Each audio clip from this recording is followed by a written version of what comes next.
A big thanks to Brabura by Saltstone Outdoor for sponsoring this episode. This is the steak that I'm gonna use to show you how to make the perfect crust on a steak every single time. This is a beautiful tomahawk. It's got great intramuscular fat and it's got beautiful dark red meat, which means we're gonna have a lot of flavor in this steak. It also has a giant bone, and the first thing that I'm gonna do is take off that giant bone. Loads of people are gonna cry at this moment, but there really is no need. Taking off the bone is going to make this steak even better. I ended up with a beautiful steak and a bone, and I'm not interested in the bone because I don't eat bones.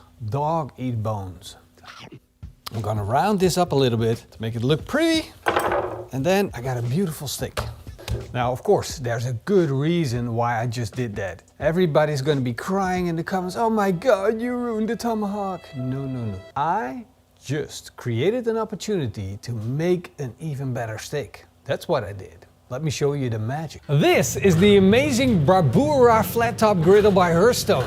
But it's not even the magical part yet. I'm gonna switch on the lights, turn on all the burners, and let the Brabura flat top griddle come up to temperature. And this is my magical crystal, a big block of Himalayan salt. This heavy stone is going to change the way you're grilling steaks. It's going to make everything taste better. Let me show you how that's done. First thing to do is to place the stone on the flat top griddle and let it warm up with the flat top griddle. And while I wait for that, I'm going to take 3 red onions and I'm going to peel them and slice them into rings.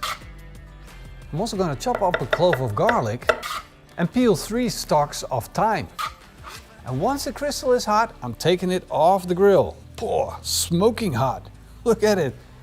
Vapor. Then I'm going to melt some beef tallow at that exact spot. Once it melted, the steak goes on. Then on goes my hot salt crystal. Press it down and let the weight of the crystal do the rest of the job. Meanwhile, I'm going to lower the temperature of the flat top griddle, setting it all the way to the lowest position.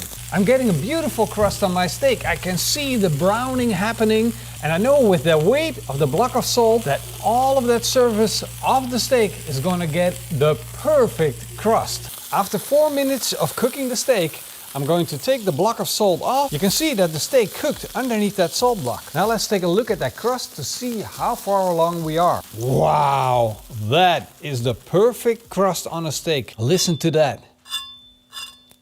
Hard as a rock of salt. Let's put the steak back on and cook the other side. Salt block on, a little press, and continue to cook. This is awesome. This is freaking awesome. I can see like little bubbles popping everywhere, and like the fat and the heat can't escape. It's just like going up and down. It doesn't know where it's going, and everything gets heated, and the crust is going to be freaking delicious. After another 4 minutes, it's time to take the block of salt off. As you can see, the moisture is here, so that means the salt melted onto the steak. Now let's take a look at the other side and see how the crust developed there. And perfection once again. I'm taking off the steak and wrapping it in butcher's paper. And now you can see this brown stuff sitting on my plancha. My grill plate has all of the best flavors from the steak sitting right there. I can either be a dummy and clean it up and throw it away, or I can be a real chef and know what I'm doing by making use of all that goodness. First I'm going to scrape some beef tallow back on, then put the onions on, some garlic and a little bit of thyme. And here comes the magic trick once again. Put the salt block on and let the weight of the block help you to build up flavor, build up a crust, and make sure that the onions soak up all of the goodness that sits on the griddle. That's gonna be good. This is gonna be so tasty. This might just be the most magical part of the whole thing.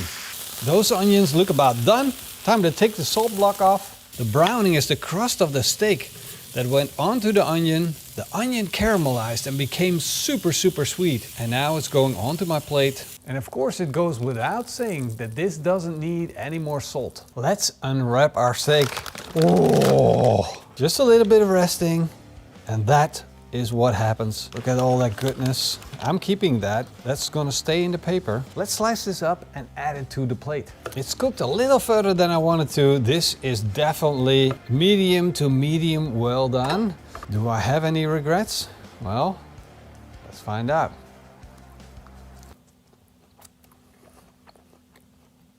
No regrets.